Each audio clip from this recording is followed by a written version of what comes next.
Shalom, perkenalkan kami dari grup kecil 6. Di saat ini kami akan mempresentasikan topik yaitu obat diazepam dengan klasifikasi obat sistem saraf. Berikut ini adalah anggota-anggota dari kelompok grup kecil 6. Pertama yaitu definisi dari obat diazepam. Diazepam merupakan antipsikotik golongan benzodiazepin yang digunakan untuk meredakan kecemasan atau ansietas, mengontrol kekejangan dan kelenturan otot yang disebabkan oleh gangguan saraf neurologis. Obat ini digunakan dalam jangka waktu yang lama karena mempunyai masa kerja yang panjang.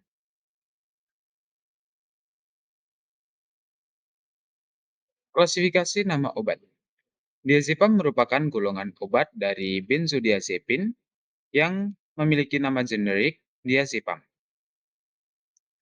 Diazepam sendiri memiliki nama paten, di antaranya ada Valium, ada Valisambe, Neurodial, kemudian ada Metaneuron, Analsik, dan Potensik. Golongan dan klasifikasi obat diazepam. Diazepam ini merupakan obat esensial dengan golongan benzodiazepin dengan efek hipnosis. Nah, diazepam ini tergolong obat keras sehingga digunakan sesuai resep oleh dokter ahli saraf. Diazepam memiliki 3 klasifikasi, yaitu yang pertama ada kapsul diazepam, yang kedua ada tablet diazepam, dan yang ketiga ada injeksi diazepam. Oke, selanjutnya indikasi dari obat diazepam. Yang pertama, pengobatan untuk gangguan kecemasan, detoksifikasi alkohol, kejang berulang akut, dan kejang akut parah. Yang kedua, dalam penarikan alkohol akut, diazepam dapat digunakan untuk meredakan gejala agitasi, halusinasi alkoholik, tremor, dan delirium tremens akut. Yang ketiga, untuk menghilangkan kecemasan praoperasi, pengelolaan pasien epilepsi refraktori tertentu, dan kejang selama epileptikus. Selanjutnya, kontraindikasi dari obat diazepam. Yang pertama, pasien dengan hipersensitivitas terhadap diazepam. Yang kedua, pasien dengan usia di bawah 6 bulan. Yang ketiga, pasien dengan insufisiensi pernafasan berat, miastenia gravis, infusiensi hati berat, dan sleep apnea syndrome. Yang keempat, penggunaan secara terus-menerus dapat menyebabkan ketergantungan fisik jika digunakan lebih sering dari yang direkomendasikan. Selanjutnya, efek samping obat.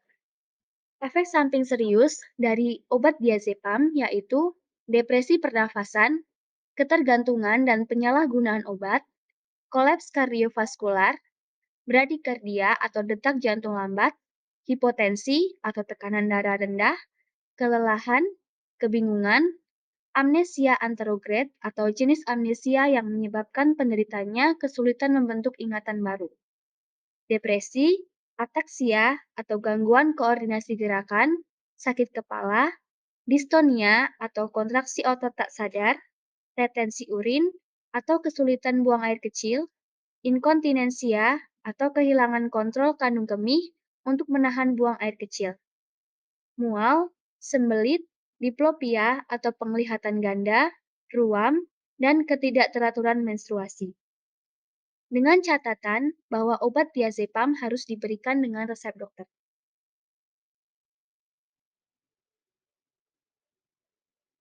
Baik, selanjutnya adalah farmakodinamik, di mana perlu diketahui adanya ABA, ini merupakan neurotransmitter inhibisi utama pada sistem saraf pusat kita, di mana HABA ini akan sangat berperan penting pada aktivitas tidur manusia, kontrol hipnosis, memori, ansietas, epilepsi, dan eksitabilitas neuron.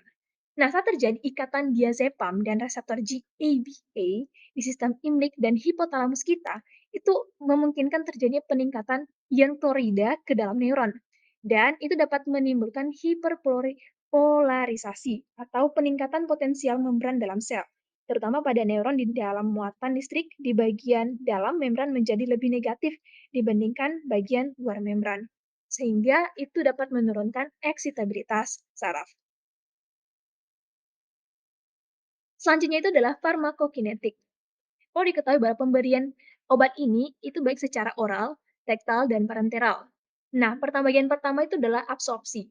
Ya, di bagian absorpsi, perlu diketahui bahwa dalam pemberian secara oral, itu untuk mencapai konsentrasi plasma puncak membutuhkan waktu kira-kira 1 sampai 2,5 jam. Secara rektal, itu membutuhkan waktu kisaran 10 sampai 30 menit. Dan kira-kira 1 menit untuk pemberian intravena dan 0,25 sampai 2 jam untuk pemberian intramuskular. Perlu diketahui bahwa penyerapan diazepam sendiri itu akan terjadi perlambatan jika diberikan bersamaan dengan makanan berlemak.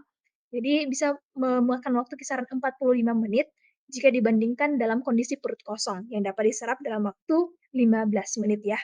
Dan selanjutnya makanan juga menyebabkan peningkatan waktu untuk mencapai konsentrasi plasma puncak, yaitu menjadi 2,5 jam. Selanjutnya itu adalah distribusi. Jadi, pada laki-laki usia muda yang sehat, biasanya distribusinya itu membutuhkan waktu 0,8 sampai 1 liter per kilogram.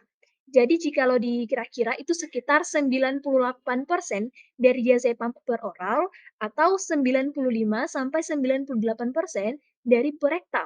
Dan itu terjadi terikat erat pada protein plasma, terutama albumin dan alfa aksid glikoprotein. Dan diazepam sendiri itu dapat menembus sawar darah otak, plasenta, air susu ibu atau ASI.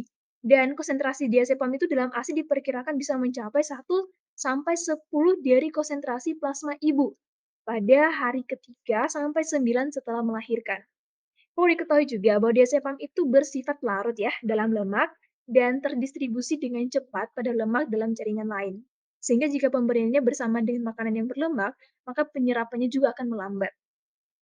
Dan distribusi diazepam kepada berbagai jaringan diperkirakan itu dapat membutuhkan waktu kisaran 1 jam, sehingga mencapai kurang lebih di atas 3 jam ya, hampir 3 jam.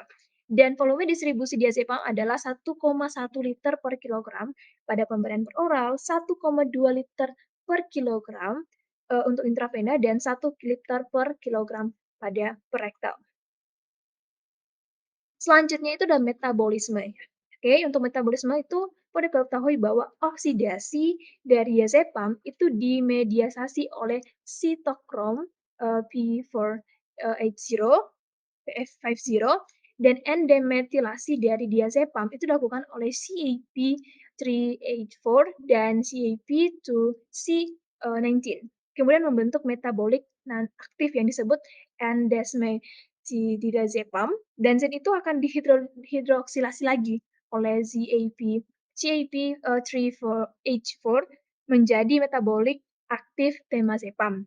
Dan temazepam dan N-desmetidiazepam itu kemudian akan dimetabolisme lagi menjadi oxazepam, lalu dieliminasi melalui konjugasi pada asam glukororat menjadi glukuronidase. Yang berikut adalah eliminasi. Diazepam dan metabolitnya diekskresikan melalui urin sebagai konjugat glukuronidase. Waktu clearance diazepam ini bisa mencapai 20-30 ml per menit pada orang yang dewasa muda.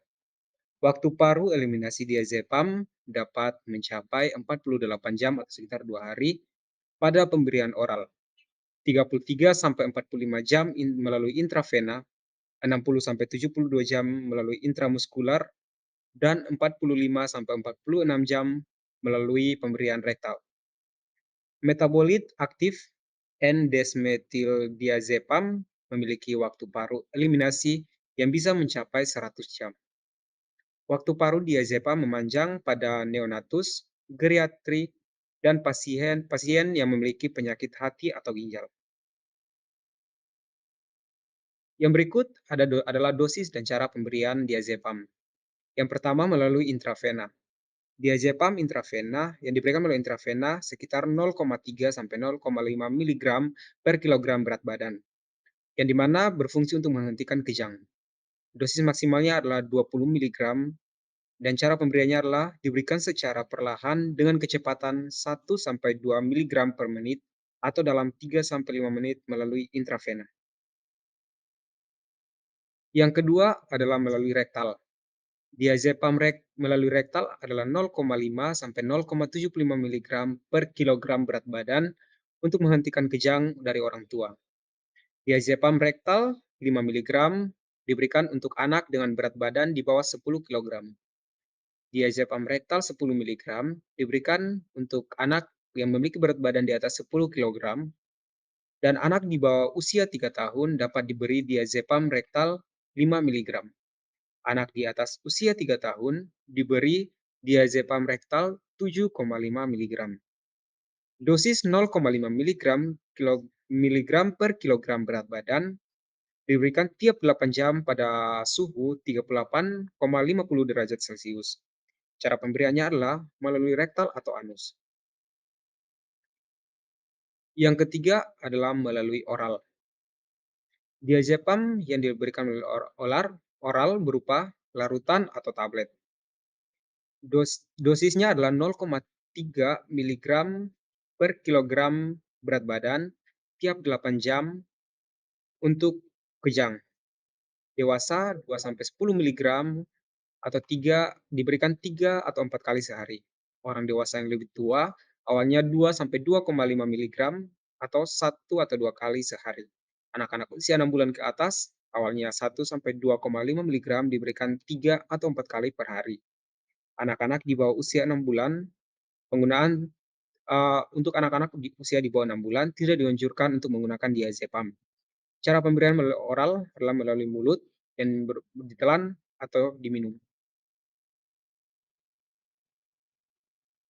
Yang berikut adalah nursing consideration. Pertimbangan keperawatan diperlukan dalam pemberian obat ini. Perlu dihindari penggunaan obat dalam jangka panjang pada pasien karena dapat menimbulkan ketergantungan obat, kecuali diperlukan dan diawasi dokter dan hindari pemakaian alkohol.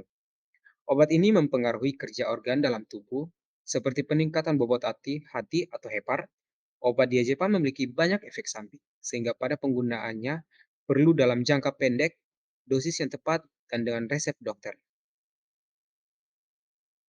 Yang berikut adalah indeks keamanan pada kehamilan. Diazepam mengandung antikonvulsan pada eklampsia yang berkontribusi dalam menurunkan nilai dan mencegah terjadinya depresi pada janin. Kerugian dari penggunaan diazepam adalah efek sedasi yang dapat berkepanjangan pada ibu hamil dengan meningkatkan risiko pneumonia, aspirasi yang berkontribusi pada mortalitas dan morbiditas pada ibu hamil. Selama kehamilan, obat ini tidak dianjurkan untuk diminum ibu hamil dan harus dirawat demi keamanan janin dan kandungan. Baik, selanjutnya yaitu special precaution atau tindakan pencegahan. Yang pertama, jika seseorang alergi terhadap diazepam atau bahan dalam produk diazepam. Yang kedua, jika ada resep dan non-resep vitamin dan suplemen nutrisi yang sedang dikonsumsi. Yang ketiga, jika menderita miastenia gravis atau gangguan pada sistem saraf yang menyebabkan kelemahan otot, sleep apnea, dan penyakit paru-paru atau hati. Yang keempat, jika pernah menderita glaukoma, sudut terbuka, atau peningkatan tekanan mata internal yang merusak saraf optik, depresi, atau penyakit mental, kejang, atau penyakit jantung. Yang kelima, jika sedang atau berencana hamil. Yang keenam, jika sedang menyusui. Yang ketujuh, jika berusia 65 tahun ataupun lebih. Yang kedelapan, jika sedang atau setelah menjalani operasi. Yang perlu diperhatikan, hal-hal di atas harus diberitahukan kepada dokter untuk mengonsumsi diazepam. Demikianlah hasil presentasi kelompok kami GK6. Berikut referensi yang kami gunakan. Sekian dan terima kasih.